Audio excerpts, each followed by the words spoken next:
channel, nag-compromise, pinasok ng mga sanlibutan, pinayagan. Amen? Kaya nga, even the very elect, pinili ako na ninyo, pinili siya, anointed siya. Pero ba't napasukan? Ultimo mga member nila, nag-aansa, nagtatanong, bakit nangyari, ano nangyari? Ultimo sa mga kaparian, hindi ba? May mga pari na against them, bakit pumayag? Amen? So, para sa ating kaalaman mga kapatid, ito yung intro lang na. Dahil ko lang liwanagin sa atin, dapat alam natin ito. Amen? At doon po sa 7:50 ng Matthew, ang sabi ron, naging araw, beware of false prophet, which come to you in sheep clothing. Sheep clothing. Mga nakadamit ng puti na mahahaba. Yan ang sheep clothing na tinatawag eh. But inwardly they are prevailing wolves. Sila ay mga lobo. Amen? So dapat alam natin to at ito medyo sinishare po natin. Katulad na limbawa sa 1 Corinthians 6:9. Ito po marabasa natin eh. 1 Corinthians 6:9. Sabi dito, ano ba mababasa natin? Know ye not that the unrighteous shall not inherit the kingdom of God? Be not deceived, neither fornicators, nor idolaters, nor adulterers, or effeminate that accuser of themselves with mankind. So, ibig sabihin sa Tagalog, basahin ko, ang sabi dito, hindi ba ninyo alam na ang mga makasalanan ay bahagi sa kaharian ng Diyos? Huwag ninyong dayain ang inyong sarili. Ang mga nakikiapit, sumasamba sa Diyos-Diyusan, nanggangano niya, nakikiapit sa kapwa lalaki o kapwa babae. O yan. Hindi lang sa Bible. Bible po, Catholic Bible to. Amen? Ang mga magnanakaw, masakim, mapaglasing, mapanlait, mandaraya, ang mga tayo walang bahagi sa kaharian ng Diyos. Amen? Sabi ko, itinatakwil nila ito sa salita ng Diyos. Hindi nila kinikilala ito. Amen? Napakalinaw po dito. Kaya ano nangyari? Doon sa Romans chapter 1, sa verse 25, ang sabi nito, sabi, who changed the truth of God into a lie and worship and serve a creature more than the creature who is blessed for Amen.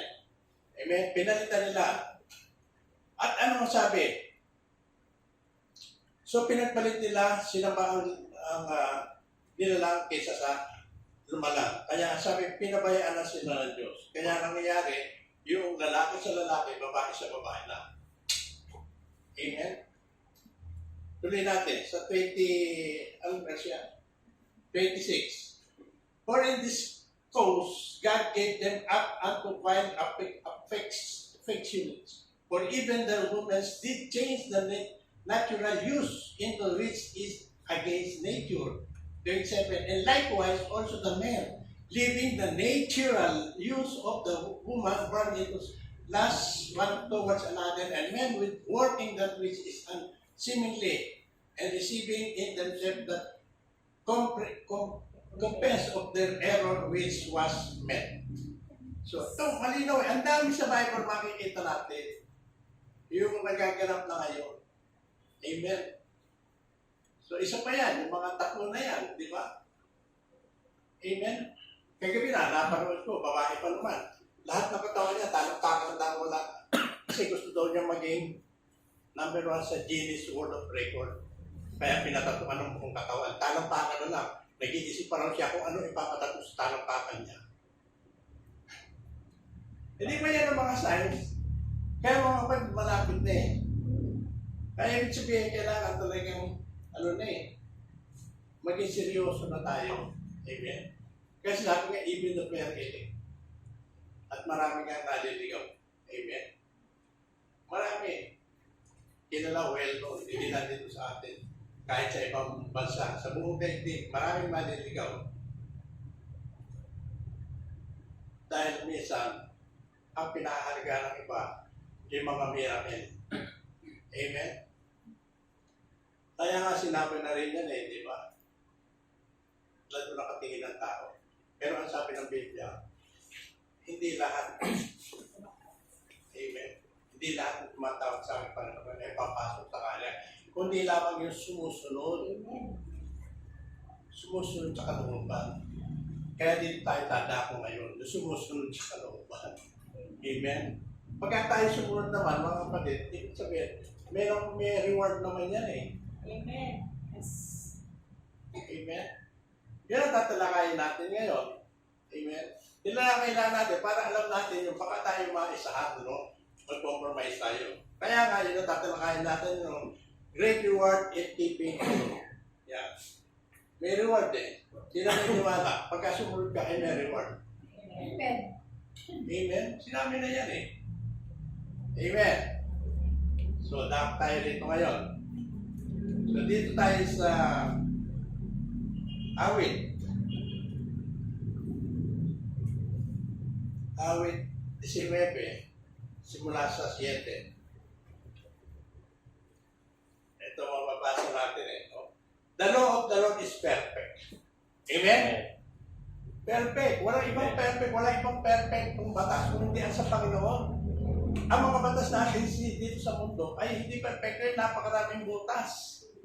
Di ba? At sila mismo hindi man kakalaban-laban, hindi maintindihan. Kaya kanyang paliwanag. Amen?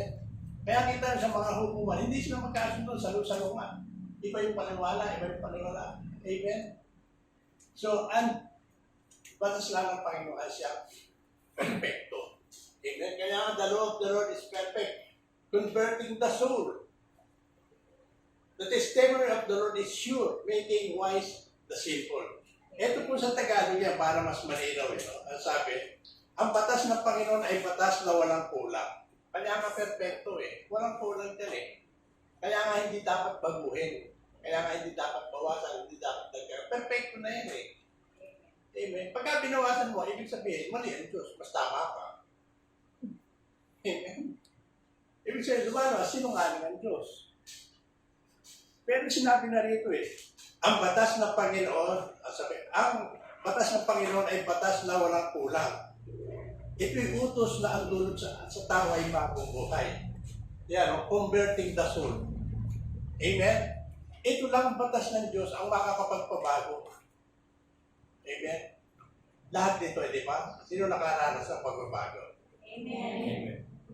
Kilala pa natin kung sino tayo noon. Amen. Ano nangyari? Dahil sa batas ng Panginoon, binago, kanya nga yan converting the soul di ba? Merong pagbabago mangyayari at yan ang kailangan ng mga tao, hindi ang batas ng tao. Kailangan naman natin mga kapatid ay ang batas ng Diyos. Dahil perfecto nga wala nang maidadagdag dyan. Wala ka nang pwede idagdag dyan. Amen? Converting the soul, the testimony of the Lord is sure. Ano sabi sa Tagalog? Ito'y utos na ang dulot sa tao ay bagong buhay. Yung kanyang mga batas ay mapagkakatiwalaan. Amen? So mapapagkatiwalaan. Ibig sabihin, yung salita ng Diyos, kung ano man sinasabi natin, magtiwala tayo dahil sinabi niya Paniwalaan natin, magtiwala tayo na mangyayari. Kaya lang po hindi nangyayari dahil hindi tayo lubos na nagtitiwala sa salita ng Diyos, meron tayong pagdududa. Amen? Kailangan 100%. Perfect nga yan Ibig sabihin, pag perfect, 100% paniwalaan mo, tanggapin mo, pagkatiwalaan mo, dahil ang Diyos ang nagsabi. Amen. Kung tao nagsabi niya, Amen. Huwag tayo basta magtiwala. Amen. Lang hindi ba nung linggo may pinagkatiwalaan tayo, pero ako hindi nagtiwala nung buka. 50-50 pa rin. Nangako, matis makikita kami nasaan siya. Nangako, sagot niya yung ating, nasaan siya, wala. Diba? Pinaiwan ako rito. Bakit? Yung mga pangako niya, palusot lang yun. May kailangan pala siya. Amen? Simula nun, wala na.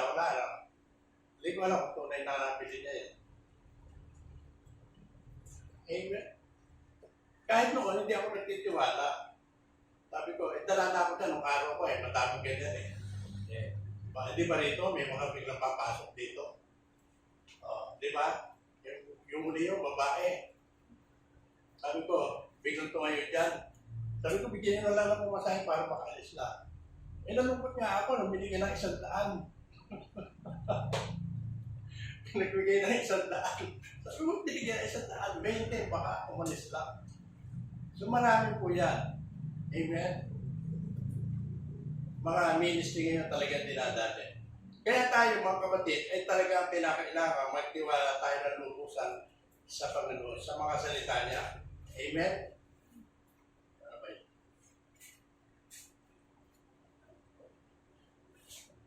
Ano pa sabi? Converting the soul to the Savior of the Lord is sure, making wise the simple. So, ito mga kapatid, ang sabi sa Tagalog, bibigyan ng talino sa pahat ng kaisipan. Amen. Pagka sinasabi nito, making wise the simple, nagbibigay ng kasa o ng kaalaman doon sa mga mamang, doon sa pahat ng kaisipan.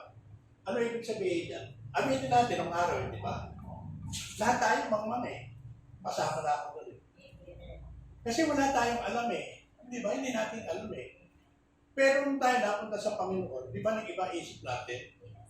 Para tayo tumalino. Kasi nagbasa tayo, naglaman natin sa salita ng Diyos ang kanyang mga batas. Amen? Sabi nga, pagka yung isang bagay na hindi mo alam, pagkaralan mo para mo malaman. Pati yung mga bagay na hindi mo alam, nalaman mo nung nagbasa ka. Ito pala yun. Amen? So, ano nangyari? Hindi ba nagbago ka isipan mo? Nagkaroon ka ng talino.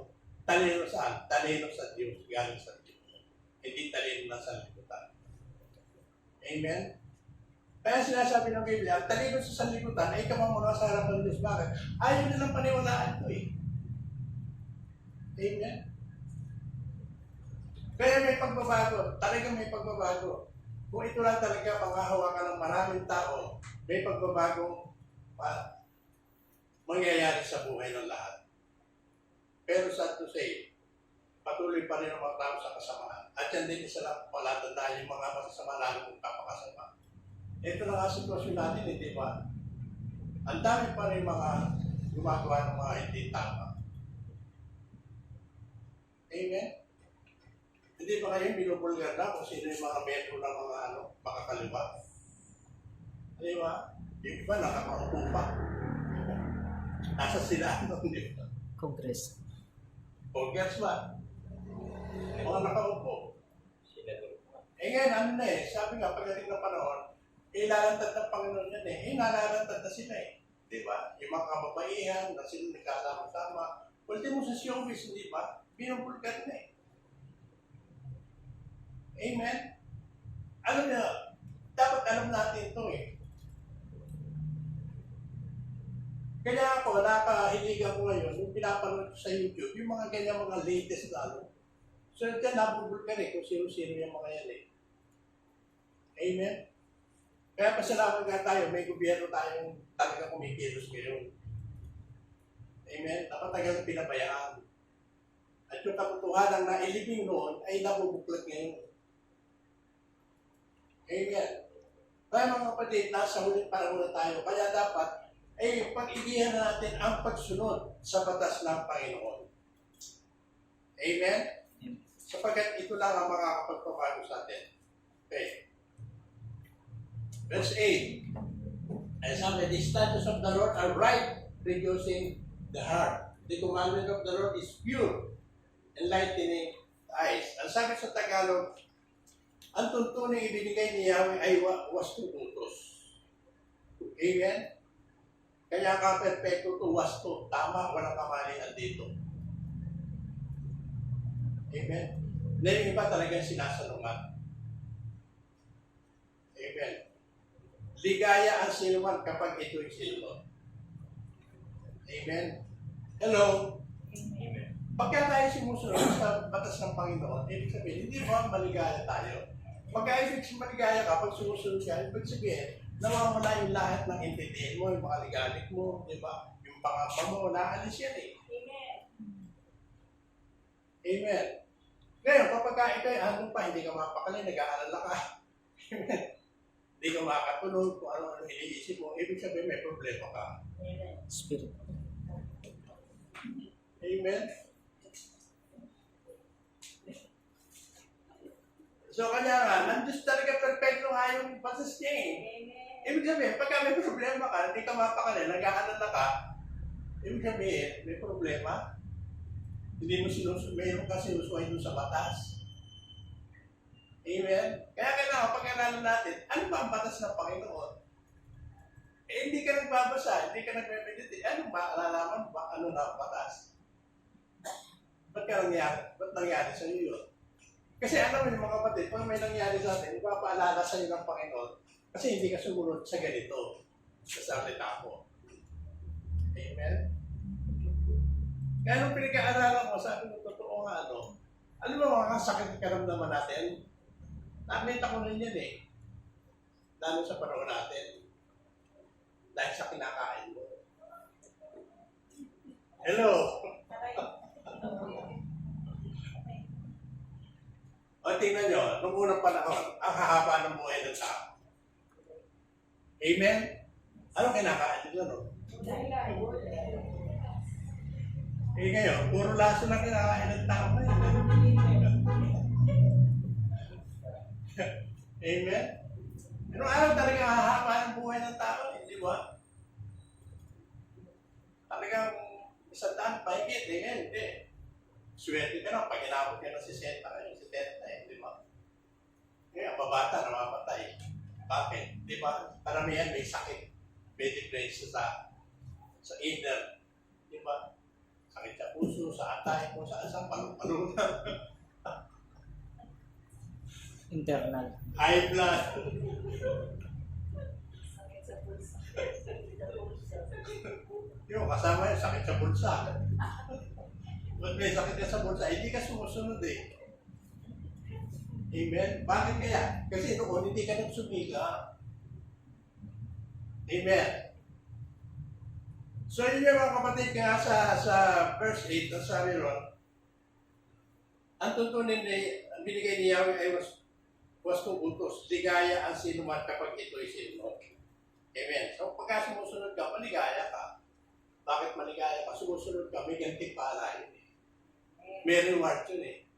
Kada sumunod tayo sa utos ng Diyos, may reward yun eh. Amen? Naalala ko, yung nagtitrain. Sabi ko, buti pa itong mga yung minsan ng aso, di ba? Di ba yung mga trainer, pagka sumunod, may sinusubo sila. Hindi yung napapansin nyo, yung nagtitrain ng aso. Pagka sa naping, di ba? Pagka naping sit, pagka sumit siya, may susubo yung trainer. Di ba? Kada utos niya doon sa aso na sumunod, may sinusubo siya. Hindi pag-ibigay, di ba? Ganon din, naisip ko, tama nga, no? Pagka sumunod ka sa Diyos, mayroong bibigay sa'yo. Amen? Amen. Bawat sunod natin, may reward yan. Hindi maaaring wala. Amen. Amen? Hindi ba ganun din sa school, di ba? Pagka magaling ka, may reward ka eh.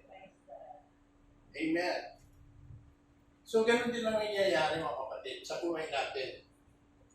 Kailangan makatanggap tayo ng great, hindi lang reward, kundi great reward. Amen? Dahil na sinasabi ng Bible. Sana tayo?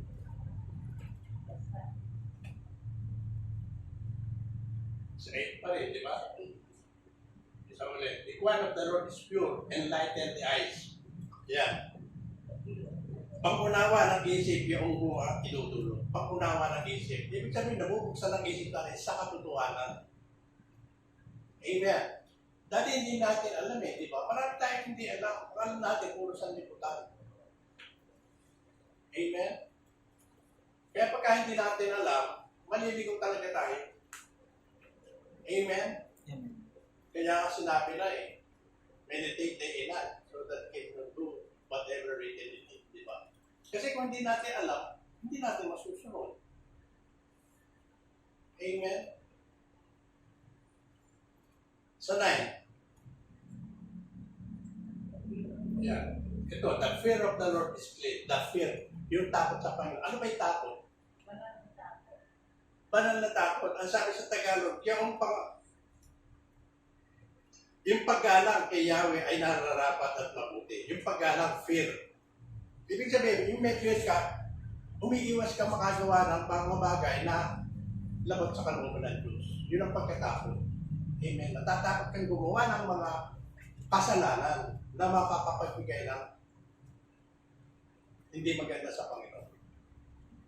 Amen? Yung mga bagay na kinamumuhian niya, pagka ating ginawa, may ganda yung mga kapatid.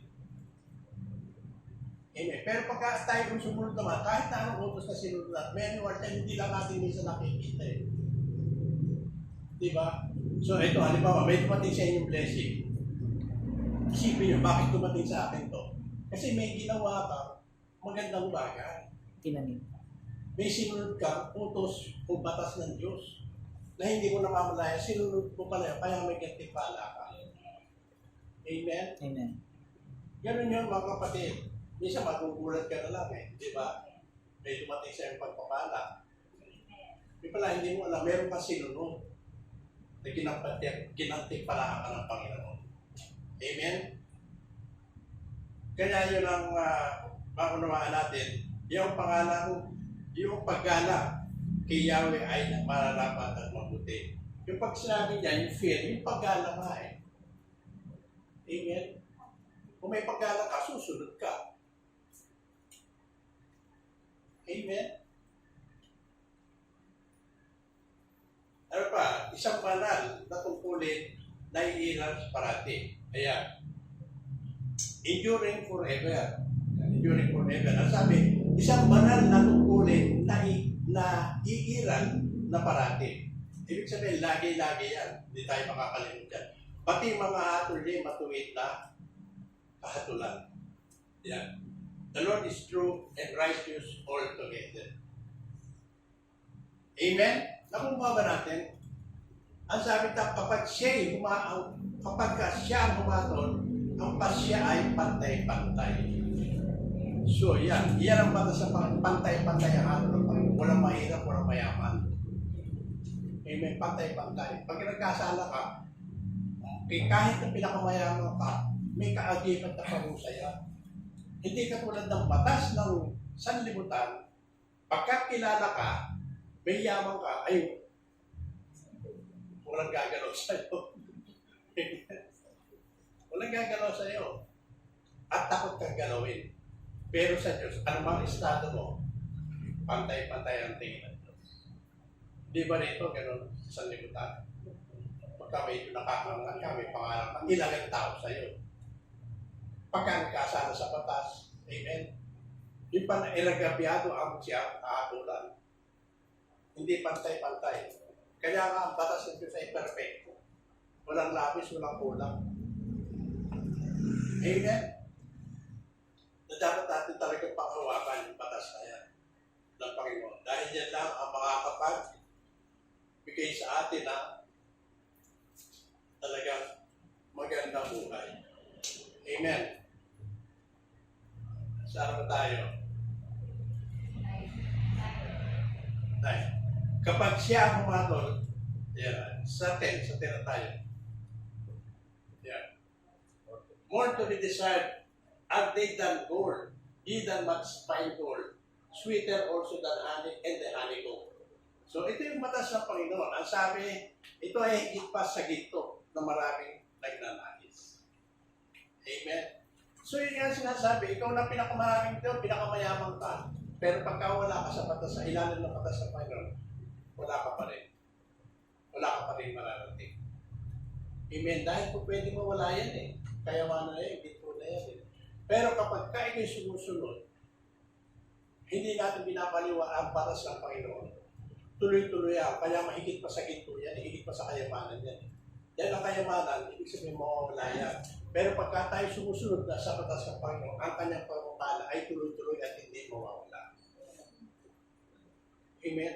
Yun ang hindi naiintindihan ng marami, mga kapatid. Dapat yung pagpapala tuloy-tuloy yan. Kaya hindi ba mayroong mga tao pinagpala? Ba't biglang nawala? Hindi nagpatuloy sa pagsunod. Amen. Noong sumusunod, nagkaroon ng reward. Binigyan siya ng gandipala na panagsahan sa pagsunod niya. Natanggap niya yung reward ng Panginoon. Nag-easy-easy lang. Anong ginawa ng Panginoon? Aalisin niya eh. Amen. Aalisin niya, ibabalik ka sa dati para mabulan. So, ganun nangyayari sa maraming tao, mga kapatid. Amen. Kaya ang sabi, matamis pa kaysa sa pulot na sa tamis. Amen. Ayan. Sweeter than the honey and the honeycomb. Ayan. Sa 11 tayo. Ang utos mo, Panginoon, sa alipin mo ay lingkod, ay merong gantimpala kapag aking sino. Ito yung sinasabi. Pagka sinunod natin lahat ng batas ng Panginoon sa moreover by them. Ano yung by them? Yung mga batas. Di ba? Pagka nila moreover by them is the servant word. May warning eh. Di ba? May warning tayo ng Panginoon. Sabi, moreover by them is servant word. And in keeping of them, there is great reward. Amen? Kapag raw sinunod natin ang batas ng Panginoon, sabi, there is a great reward. Amen? Paniwalaan natin yan. Ang pinakasikreto talaga, mga kapatid, yung pagsunod. Amen. Hindi lang minsan, kundi araw-araw. Kaya alam natin ang batas ng Panginoon. Kada kilos natin, kada gawin natin, isip natin. Kailangan maayon tayo sa batas ng Panginoon. Kasi kung hindi, mga kapatid, kaya nagkakaroon tayo, nagkakawin ng buhay natin eh. Kung baga sa sasakyan, may batas tayo. Amen? Na dapat mong sundin. Amen? Pagka hindi ka sumunod, anong mangyayari? Pagka sinabi, slow down. Brother mo dyan, di ba? Nakalagay, slow down. Tapos hihirit ka. Sinabi na nga eh, di ba? Slow down. Nakalagay kung ilang kilometer lang ang dapat mong takbuhin. Pero inarangkada ko. Ano mangyayari? Disgrasya, di ba? Ganun din sa buhay natin, mga kapatid. Kapag hindi ka sumunod sa batas ng Panginoon, disgrasya abutin mo. Imbis na grasya, disgrasya. Amen. Sino ang gusto magkaroon ng reward? Amen. Amen. Sumunod tayo. Amen. Tara tayo sa Proverbs 8.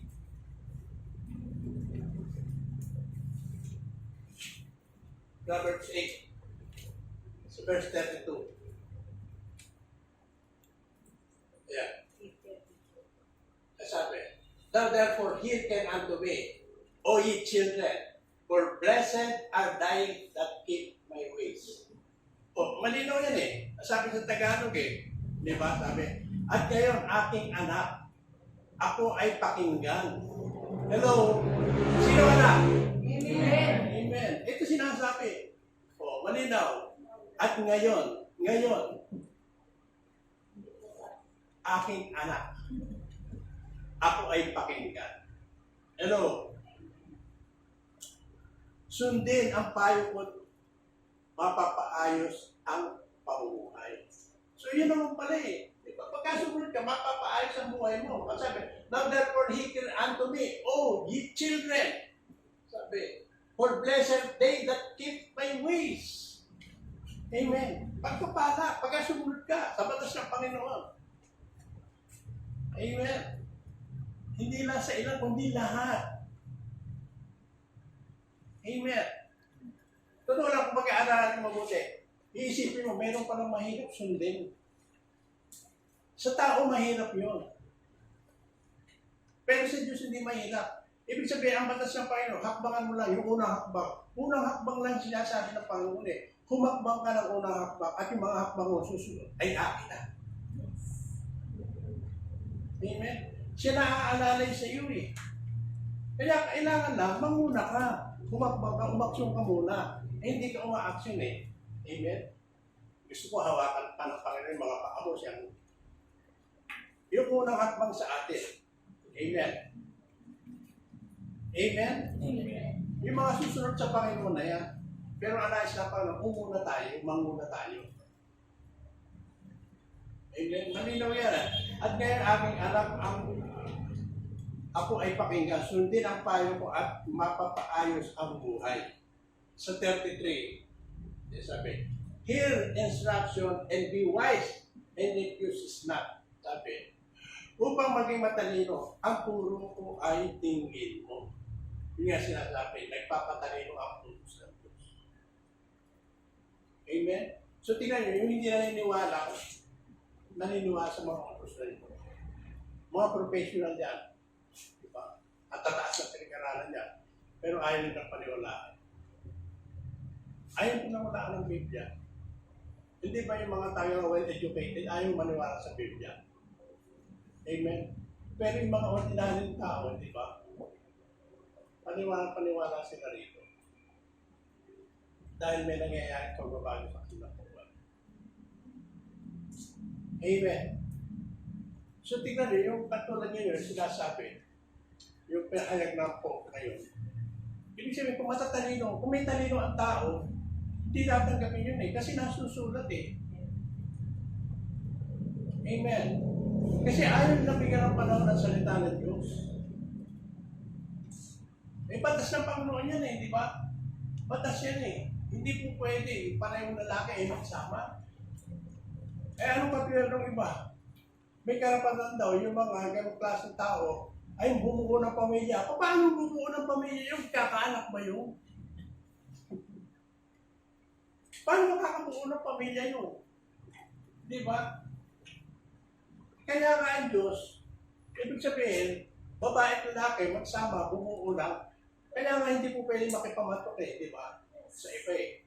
Kaya nga yung mga Kristiyano, hindi pwedeng mag-asawa na hindi Kristiyano. Kasi ang nais ng Diyos, magbuo ka ng pamilya para dumami ang kanyang anak.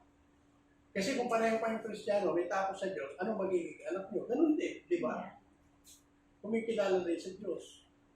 Kaya sa Old Testament, hindi yung pinagbawan yan eh. Huwag mag-asawa na hindi kalahi. Ano nangyari sa Old Testament noon? Tigas ulo. Matitigas yung ulo, nag-asawa, nung nakita nila, magaganda, pinangasawa, ano naging anak nila? Hindi ba mga higante? Oo.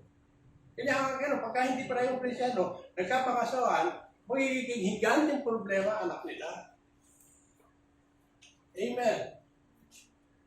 Sa totoo lang, yun ang mangyayari. Amen. Kung bakit saan nahaluan ng ibang lahi. Amen. Next. Ano ba ang next verse? Ano tayo? O, doon sa 33 pa rin, di ba? Sabi, hear instruction and be wise and refuse is not. Ang sa Tagalog sabi, upang maging matalino, ang turo ko ay tingin mo. Huwag mong pabayaan, nilayuan ito. Ibig sabihin, huwag mong pabayaan, huwag kang lumayo sa batas ng Panginoon. Lagi nasa sa ating isip ang batas ng Panginoon. Kaya nga sabi, may kasabihan, di ba?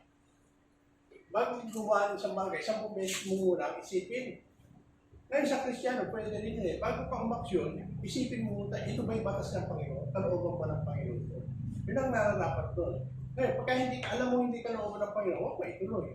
Kasi kapahama ka lang sasabitin. Amen? Kaya tayo mga kapatid, sa panahon ngayon, darating pa ang sinasabi ng Biblia na talagang itatakot tayo pamubuhin pa. At maraming darating sa atin na akala natin yun. Kaya sabi, magpakatalino tayo tulad ng mga ahas. Amen? So kaya kapag yung may lumapit sa atin, okay, harapin natin ganito, gano'n. Pero tayo Lord sa nagtitiwala. Katulad nung lumapit sa atin dito, pinaiwan pa ako. Ang iniisip ko, baka may problema, papakausin. Eh hindi. Ang tanong sa akin eh, ano ba maitutulong ko sa inyo? sarili ng bato. Kaya sabi ko, medyo, tinanong ko sarili ng natin ito. Pero kung ano, kung mag-isaan, nagpalamas eh. Pero hindi pa rin, hindi ako basta naniniwala.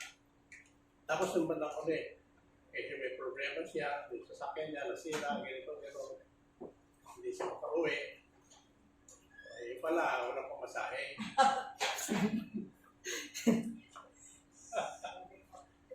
Sabi ko, ako walang cash at wala rin akong dadaling cash. Okay, sa totoo lang ito, si Brother Roger, comment na ako, Brad, may cash ka pa dyan? Hinihingi niya 500. Sabi ni Brother Roger, wala akong cash, pero may ATM ako. Kung alam ang ATM, gustuhin mo ng 1,000. Ginawa ng 1,000. 500 lang. Sabi ko. Eh hindi, sa akin naman, maliit na halaga yun. Bakit lang? Babalik naman ng Panginoon yun eh. Amen. Sinagot niya, ito ating pagkain yun, sagot niya. 40 Pero ako hindi lubusan, magtitiwala sa ganun dahil dala na ako dyan eh. Okay na ako, halimbawa, magtinong ko kasi test kung meron ano. Ibig sabihin, malinaw sa Bible niya, pagka tumulong ka sa nangangailangan, kalukuhan man yan o hindi, ang Panginoon ang magbabalik sa iyo. Amen. Amen. Babalik ng Panginoon niya. Yung 1,000 mo, babalik ng Panginoon. Bumalik na po. Balik Kasi order ko ng tumawag yung Sunday ko yung Orly Pilar. Pinuntahan ko ng ano, malaki yung ano. Kaya, glory to God. Praise the Lord. Ayun, huwag natin intindihin. Ewan po natin ano yung mga ganong ayos. Punta rito, nabili rin niya yung bahay. Ewan kung talang bili nila. Sabi, Sabado rin lipat nila. Pero walang pamasahe, Pastor. Oo. Magpunta rito, dahil sa sakyan, tumirit daw siya sa matinding araw. Iniwan niya ron, ang pera daw niya, 3,200. Ito 3,000, i-deposit niya ron. 200, pumunta pa rito, di wala ng pera. Ako, hintay ko tumawag sa akin. Binigay ko na may number ko eh. Ay, hindi naman tumatawag. Pero Pastor, nung umuwi ako ng Monday, nakita ko siya dyan. Naka-ano kasi ako nag-commute. Nakita ko siya eh. Dito mo sa Nepal. O, ibig sabihin, dapat hindi gano'n. Kung merong siyang pinangako gano'n, bakit na gano'n siya? Sorry. Communicate. Kung wala ako. Sa akin eh, dinintay ko yung number. Tawagan ako, wala. Magpitas na daw siya. Kaya sinabihan ko na test, kako tayo umasa na umaksyon ka. Mag-message ka sa mga kapatid. Mag-message yan, di ba? Amen. Kasi EYC nga. I-analyze natin yun. Eh, nung napunta na rin yung putong gano'n, sabi ko, nag-iba na yung ano ko dito. Wala, pangasa. Amen. Okay, saan na tayo? Verse 34. Sabi, yan. Blessed is the man that healeth me. Ang sabi sa Tagalog, mapalad ang tao sa akin ay nakikinig. Hello? Amen. Oh, ayan o, malinaw. Blessed is the man that heareth me, watching daily at my gates, waiting at the post of my doors. Daily. Ibig sabihin, mapalad ang tao sa akin ay nakikinig. Kailan? Araw-araw. Lagi ka tayo nakabantay. Lagi tayo umaasa sa Panginoon. Lagi tayo nangihingi ng mensahe sa Panginoon. Amen. Pagka tayo may plano, paapurbahan mo natin sa Panginoon. Amen. Pagka hindi ka na-open ng Panginoon niya, pagka hindi approve sa Panginoon niya, gagawa sila para hadlangan yan eh. Amen. Pero pagka wala namang problema dyan, smooth yan, tuloy-tuloy yan. Tutulungan ka pa nga eh, para ma-attain mo yung gusto mong gawin. Pero pagka hindi ka naman Panginoon, hahadlangan yan. Kaya nga sabi, mapalad ang tao sa atin ay nakikinig. Nakikinig sa doon sa payo. Nakikinig doon sa payo ng Diyos. Amen? At saka yun, ulitin ko, gusto ng Panginoon, pinabalik natin yun eh. Panginoon, sinabi mo kasi, di ba? Ito na, gusto ng Panginoon, pinabalik natin. Alam natin yung number sa Panginoon. Kasi sinabi mo Panginoon eh. Amen? At ano pa? Ano ba tayo? 35? For those who findeth me, findeth life. Sabi, pagkat ang nakasumpong sa akin ay nakasumpong ng buhay. Amen? At ang kalooban ni Yahweh ay kanya makakamtan. And he shall obtain favor of the Lord. Yan, yung Panginoon Panginoon, nasa sa iyo. Ang kondisyon, whosoever findeth me, yung nakakahalo sa Panginoon, yung tunay na may relasyon sa Panginoon, yung nakita ang Panginoon, nagkaroon ng relasyon sa Kanya, ang sabi, shall obtain favor of the Lord. May pahor ka sa Panginoon. Amen. Lahat ng anak ng Diyos, may pahor. Amen. Ano yung ibig sabihin ng pahor? Pinapaboran ka lagi. Basta tayo sa batas niya. Amen. Amen. Pero pagkamali ka, ay hindi ka papaboran doon. Diba? Hindi ka sasamahan mo. Pagka sinabi pinaboran ka pa, kasama mo siya. Amen. Amen. Hindi tayo yun ng Panginoon. Amen. Ito pa, 35 yan, di ba? Ito, 36. Ito mabigat yan. But he that sinneth against me, yeah, wrongeth his own soul. All they that hate me, love them. Yeah. Ngunit hindi makasumpong sa akin sarili ang sinasaktan. Tunay ba? Totoo yan. Pagka wala ka sa Panginoon, hindi mo nasagpuan ang Panginoon, hindi mo nasagpuan ang Panginoon, ang sabi niyo, ang sarili ang sinasaktan. Puro sakit ang naranasin mo pagka wala ka sa Panginoon. May kami-kabila yan. Spiritually, physically, lahat. Hindi ka tatantaran. Puro problema yan. Amen? Ilalarawan natin. Pagka wala ka sa Panginoon, para bang isa kang bagay na talagang pinuntaan ng maraming langgam. Lalanggamin ka sa problema. Pagka wala ka sa Panginoon. Kami-kabila yan, hindi ka makakaabot. Amen. Kaya tayo mga kapatid, pagka may dinaranas tayo, ano kaya ang nalabag ko sa batas ng Panginoon? Kasi pagka lumabag ka, may kaparusahan yan eh. May kaakibat yan eh. Hindi naman kung sintido ng Panginoon eh. Yes. Amen. Ang Diyos ang pag-ibig, pero siya Diyos din ng justisya. Pagka isa kasalanan mo, hindi binigyan ng justisya yan, hindi siya Diyos. Kaya nararanas natin, tayo rin yung may gawa nun eh. Amen. Lahat ng pagkakamali, may kabayaran yan. Amen. At lahat na lang kabutihan yan, may reward yan. So, malinaw yan eh, di ba? Ngunit hindi makasumpo sa akin, sarili ang sinasaktan.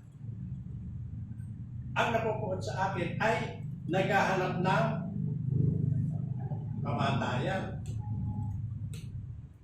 Amen. Pagka sinabi naghahanap ng kamatayan, napupuot ka sa Diyos, ibig sabihin, tinataklo mo siya, hindi mo siya kinikilala. Ibig sabihin, patay ka. Maaaring spiritually o physically. Amen. Dahil wala ka ng kamay, wala kang panunoy. Amen? So yan lang po mga kapatid na nais ko ibahagi ngayon. Kaya kung nais natin, makatanggap tayo yung talagang reward sa Panginoon. Hindi lang reward, kundi great reward ay kailangan sundin natin. Sikapin natin sundin ang lahat, I repeat, lahat ng kanyang pinag-utos. Amen.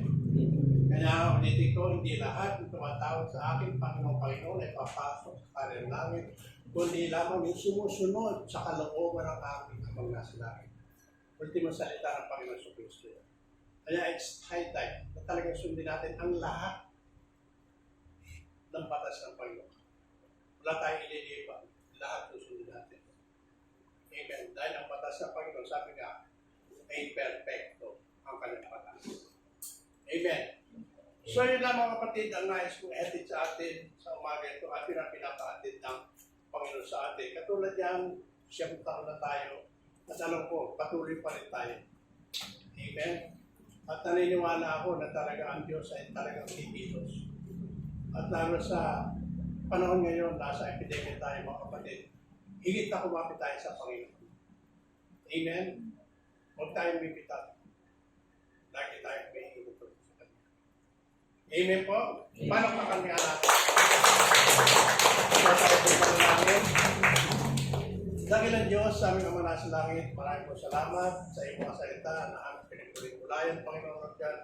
Salamat, Panginoon, na nalalaman po namin, Panginoon, na kami patuloy mong itinutulad, Panginoon Lord God, sa pamamagitan, Lord God, ng pagpapahayag, Panginoon, ng iyong mga batas sa amin, Panginoon.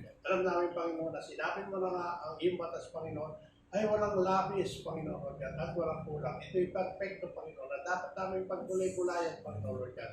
At dapat namin sundin, Panginoon, sa aming buhay, sa araw-araw, Panginoon Lord God. Alam namin, Panginoon, ay yung batas, Panginoon, ay may kaakibat na pagpapala, Panginoon Lord God, o gantimpala sa bawat sumusunod sa Kanya, Panginoon Lord God. Kaya Ama, sa ganang amin na hindi namin kaya, Panginoon Lord God. Truly, apart from you, we can do nothing, Lord God. Kaya nais namin, Panginoon, banal mong Espiritu, ang patuloy na kumilos sa amin, Lord God, na hindi kami umiwas sa iyong mga batas, Panginoon. Sundin namin, Panginoon, sa aming lakad sa araw-araw, Panginoon Lord God. Dahil iyong batas, Panginoon, ay siyang tunay na makakapagpabago sa aming buhay, Panginoon Lord God. At makakapagpalakas, Panginoon, ng aming relasyon sa iyo, Lord God. Kaya sa oras na ito, Panginoon, marami pong muling salamat, Panginoon, sa iyong mga salita na nagbigay sa amin ng panibagong tagumpay, Panginoon. Kaya Ama, muli, maraming salamat sa pangalan ni Jesus. Amen.